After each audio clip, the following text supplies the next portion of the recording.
ये अपने ही अकाउंट से पैसे नहीं निकाल सकते, एक हद से ऊपर ये स्टॉक मार्केट में नहीं जा सकते। सर ये आर्टिकल 23 जो 23 है हमारा और 818 का तो खिलाफ वर्जी है, ये एक शख्सी आज़ादी की। इनकी मनकूला और गैर मनकूला जायदाद ये बेच नहीं सकते, खरीद नहीं सकते, इनके अकाउंट सीज हो सकते हैं और ये इनके सर आर्बिट्री परसेंटेज, एक ख्याली परसेंटेज सेट की गई है, वो है 130%। अगर ये अपने लास्ट गोशवारे से 130% के करीब नहीं आते तो ये अब ये सर ये ख्याली हद है जो एफबीआर ने मुकर्रर की, इसको समझना चाहिए। और ये अगर उस 130% के करीब नहीं तो इनको किसी भी वक्त गलत करार दिया जा सकता है। इसमें कुछ चीजें लिखना आप भूल गए हैं जो नॉन फाइलर के लिए और भी लिखी जा सकती हैं। ये अपने बच्चों के खतना नहीं करा सकते और अगर ये रिश्ता मांगेंगे तो इनको कोई रिश्ता नहीं देगा, ये समोसे खरीदेंगे तो साथ में चटनी नहीं मिलेगी और चलते हुए ये दो पैरों का इस्तेमाल नहीं कर सकते, एक पैर से लंगड़ा के चलेंगे ताकि दूर से पता चले कि ये नॉन फाइलर जा रहा है। तो सर ये तमाम चीजें जो है ये मैंने आइन के वो आर्टिकल भी बताए जिसके ये खिलाफ है। अब आगे चलें सर, ये 138 और 140 टैक्स की वसूली। अब ये टैक्स की वसूली कम और बत्तागिरी ज्यादा है सर, मेरे ख्याल में रिकॉर्ड टूटने वाला है आप लोगों का। ये कुछ मखसूस हालात में जिस तरह हमारे साथ कराची में होता था, नोटिस दिए बगैर ही अकाउंट्स मंजमद और रकम निकाल लेगी एफबीआर, यानी नोटिस नहीं देगी, अकाउंट्स मंजमद कर देगी और रकम निकाल देगी। सर ये 104 आपका आर्टिकल है मुनसिफाना ट्रायल का कॉन्स्टिट्यूशन में, ये उसकी शदीद खिलाफ वर्जी है सर। ये कारोबारी अफराद को टोटल एफबीआर के रहमो करम पर करता है। सर ये एफबीआर को क्या आप कोई जल्लाद बनाने जा रहे हैं? नैब से तो चले ये भी बात हो चुकी, मैं रिपीट नहीं करूंगा। मतलब मुझे समझ में नहीं आ रहा कि ये हुकूमत को किसने मशवरा दिया है। मुझे यकीन है कि इस हुकूमत में इतने काबिल लोग हैं मेरे बड़े भाई तारड़ साहब की तरह कि वो ये नहीं कर सकते थे। ये बाबुओं ने कुछ इनको लिख के दिया और उन्होंने पढ़े बगैर ही हमारे सामने इसको रख दिया है। अगर ये इसको पढ़ते तो मैं नहीं समझता कि वो ये बातें यहां लाते। अब सर इनलैंड रेवेन्यू ऑफिसर की तैनाती को दे दे, ये 175C है सर इनका 175C। ये कहते हैं किसी भी कारोबारी मकाम पर एक शख्स को एफबीआर जाके खड़ा कर देगा कि देखो ये कारोबार से किस तरह नफा नुकसान हो रहा है। यानी आपके ऑफिस में भी वो आपके सर पे खड़ा हुआ होगा, आपकी फैक्ट्री में भी आप वो तैनात कर सकते हैं, आपकी दुकान पर भी लाके उसको एक कुर्सी दे के बिठा सकते हैं।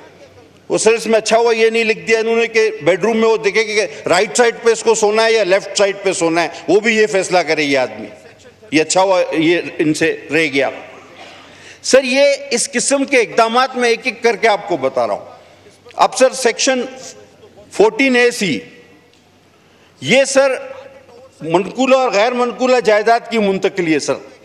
अब जो शख्स सेल्स टैक्स एक्ट में रजिस्टर्ड नहीं, वो ये सारी चीजें नहीं कर सकता। इसमें टैक्स गुजार को सुनने का कोई हक नहीं और ये टोटल अफसरान के रहमो करम पे होगा। और सर यानी कि अब इनकम टैक्स का एक ऑफिसर पहले आपको उसके पास पेश होना पड़ेगा और आपको बताना पड़ेगा कि मैं क्या चीज खरीदने के काबिल हूं और मैं क्यों काबिल हूं, मैंने ये पैसे कहां से लाए, कैसे आए। और अब मैं सर खरीद ले तो उसके बाद तो टैक्स वो हमेशा देता ही है, लेकिन अब पहले आपको बताना होगा कि मैं फलां चीज खरीदना चाहता हूं। अब वो उस पर मुनस्सर है, वो कहे कि भाई तुम नहीं खरीदो। यानी हक के कारोबार भी मशरूत कर दिया गया है इनकम टैक्स के ऑफिसरों से कि वो अब आपको बताएंगे कि आप क्या खरीद सकते हैं, क्या बेच सकते हैं, क्यों खरीद रहे हैं, क्या खरीद रहे हैं। अब ये कोई अक्लमंदी वाली चीजें हैं? यानी आपको अपना, यानी एक शरीफ इंसान उसको कायल करेगा एक 17, 18, 19 ग्रेड के अफसर को कि भाई ये मैं चीज बेचने या खरीदने जा रहा हूं, मेहरबानी करके इजाजत दे दो, और वो फैसला करेगा उस शरीफ शहरी का कि हाँ भाई तुम ये करो या ना करो, उसके दिल में आए तो कहेगा नहीं, सवाल ही पैदा नहीं होता। अब सर ये सेक्शन इनका है 37AA और AA, ये इनलैंड रेवेन्यू, ये शक की बुनियाद पे, ये शक की बुनियाद पे किसी को भी गिरफ्तार कर सकते हैं कमिश्नर की इजाजत के बगैर। सर ये इख्तियार तो नैब को भी नहीं था, ये इख्तियार FIA को भी नहीं है, ये सिर्फ इजराइल के पास है। ये इख्तियार अल्लाह ने सिर्फ इजराइल को दिया और अब इन्होंने FBR को दे रही है कि बगैर नोटिस के इजराइल अल्लाह ताला के हुक्म पर जब चाहे किसी की जान ले सकता है। ये इजराइल के बाद ये इख्तियार सिर्फ इनकम टैक्स को दिया जा रहा है। बहरहाल, और उसके गिरफ्तारी के बाद तहकीक होगी कि आया ये शख्स गलत था या सही। अब आपको पकड़ के जूते मारते हुए हथकड़ी लगा के रोड से ले जाएं कमीज उतार के, और 2 घंटे या 4 घंटे दूसरे दिन बाद कहें कि नहीं यार ये शरीफ आदमी था, छोड़ दिया। ये कहां की अक्लमंदी है कि गिरफ्तारी के बाद एक शरीफ इंसान के उसको जो है बेगुनाह करार दिया जाए। ये सेक्शन 37A और AA है, ये पढ़ लेते काश। अब सर ऑडिट फर्म्स का मामला, आखिरी बात इस पर करूंगा फिर आगे चलता हूं, वैसे तो बहुत सारी बातें हैं।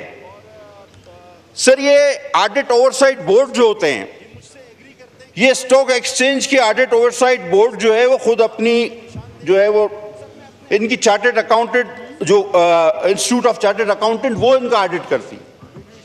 सर अब एक ऑडिटर पे भी ऑडिटर बिठा दिया है। अब इन्होंने बजाय इंस्टीट्यूट ऑफ चार्टर्ड अकाउंटेंट के ICAP पे ये एक इदारा है उसको ये भेजेंगे और अपनी मर्जी के फैसले कराएंगे। सर आखिर ये सारी चीजें करके ये क्यों समझते हैं कि पाकिस्तान में कारोबार फैलेगा फूलेगा, कोई यहां आकर इन्वेस्टमेंट करेगा? कोई पागल हो गया भाई कि जिसके घर में तुम आदमी खड़ा कर दो, जिसकी दुकान में आदमी खड़ा कर दो, जिसके मकान पे आदमी खड़ा कर दो, जिसकी फैक्ट्री पे आदमी खड़ा कर दो, तुम्हारे पास आकर इन्वेस्टमेंट करेगा, कारोबार करेगा। सर ये मुल्क का पट्टा बिठाने वाली बात है। ये पता नहीं किसने इनको बजट लिख के दिया, और इनकम टैक्स को ऑफिसरों को तो मैं कहता हूं इजराइल बना दिया। मैं बार बार कहना चाह रहा हूं। अच्छा आप कह रहे हैं जी सोलर पर 18% टैक्स, बिल्कुल भी नहीं करेंगे हम इसकी हिमायत। अच्छा कह रहे हैं इंपोर्ट पर 18% टैक्स, आप मुल्क में जो है वो सोलर जो है वो खरीदे। वो भाई आपने मुल्क में इंजीनियर कौन से पैदा किए हैं, वो कौन सा इतना अच्छा सोलर पैनल बना रहे हैं? सर अगर पाकिस्तान में बनने वाला पैनल 5 यूनिट पैदा करता है तो उतने ही पैसे का जो हम बाहर से यूनिट मंगाते हैं वो 100 यूनिट पैदा करता है। आप या तो मुल्क में सोलर की उसी तरह की उस स्टैंडर्ड की मशीन लगाते, इंडस्ट्री लगाते, आप उसी सतह के सोलर पैनल बनाते जिस तरह के चाइना से आते हैं, जापान से आते हैं, जर्मनी से आते हैं। आप उस स्टैंडर्ड को मीट करते नहीं, आपने ये तो किया नहीं। आपका सोलर पैनल जो मुल्क में बन रहा है वो लगता है कि रेडियो है जो कि बजता नहीं है, वो डब्बे की तरह है। वो पुराना रेडियो लगता है जो बजता भी नहीं है, और वो सोलर पैनल इतने जदीद है। अब हम जबरदस्ती ये खरीदें वो खरीदेंगे तो 18% टैक्स लगेगा, और आप फिर कहते हैं कि हम मुल्क को तवानाई के बहरान से निकालना चाह रहे हैं। आप झूठ बोलते, आप चाहते ही नहीं कि ये मुल्क तवानाई के बहरान से निकले। वैल्यूएशन, इस पर मुझसे फेडरल मिनिस्टर ऑफ फाइनेंस मुत्तफिक हो गए। कराची की बात करूंगा,